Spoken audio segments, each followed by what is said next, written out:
Hey guys! Today, let's talk about the notion of style in Go. I'm going to tell you my take on this idea, examples of it, why I think it comes up so much as a topic in the community, and my experiences with it as it relates to my games and my improvement as a Go player.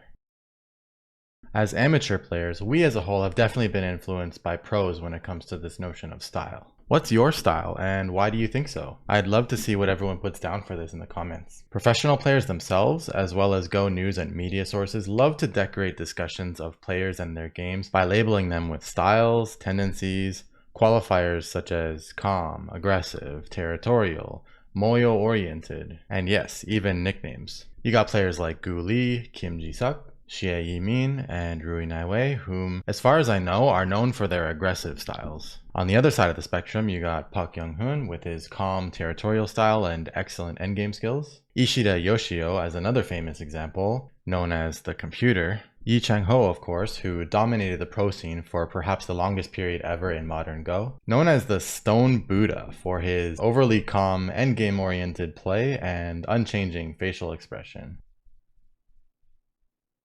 And Cho Hye-yoon, who has been called the female Lee Chang-ho. Did I leave anyone out? Let me know who comes to mind when you think of professional players with famous styles. I'd also love to hear about any strong pro or amateur players you look up to. Let me know in the comments and I'll let you know mine.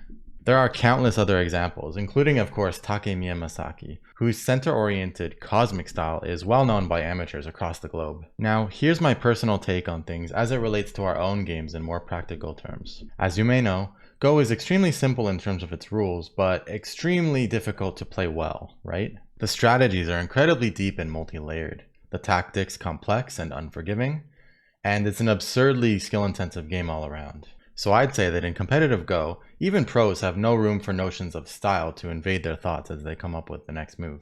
After all, it's already difficult enough to find the best play. In pro matches and even high-dan amateur games, neither player can afford any compromise. Thus, I'd say that style then, at least for these players, is simply the natural product of them playing the best moves they can. Personal preferences and tendencies, including the very paradigm through which one sees the board, as in extreme cases like Takemiya Masaki with his cosmic style, result in a few moves here and there which may seem unusual, or in the case of a famous player, at least telling of whose game we're looking at. In my personal experience, I can tell you that too much attention to the concept of style can be dangerous. Go styles are a fun idea, especially when they sound cool like attacking or killing style, or perhaps polarized like territorial or moyo style. So most of us are quick to slap one of those labels on ourselves, especially when it becomes the answer to our apparent strengths and weaknesses at the time. In my case, I was usually a pretty territorial player. I particularly enjoyed corners, playing a lot of stones on the third line, and invading my opponent's territories later in the game. And at the time, I took pride in thinking at least that my endgame abilities were pretty good for my level. If this idea of style permeates your actual games and the moves and strategies you choose, even a little,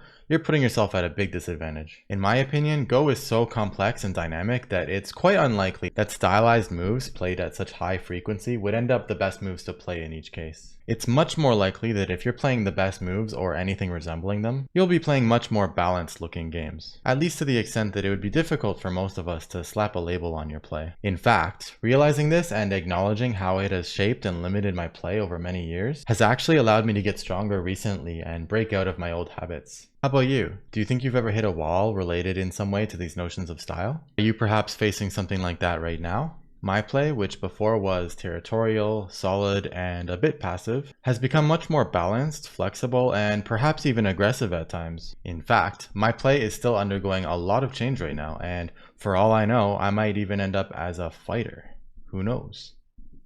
What I can at least say is that a lot more cutting, ignoring, and mutual destruction is happening in my games, and it's making them a lot more fun. So guys, be careful with ideas of style and words like aggressive, passive, and the like, as these are just meaningless sentiments in the face of the dynamic, flexible, and open-minded thinking that goes into the best games of Go. What sort of style do you guys have or aspire towards? Do you have any strong players you look up to?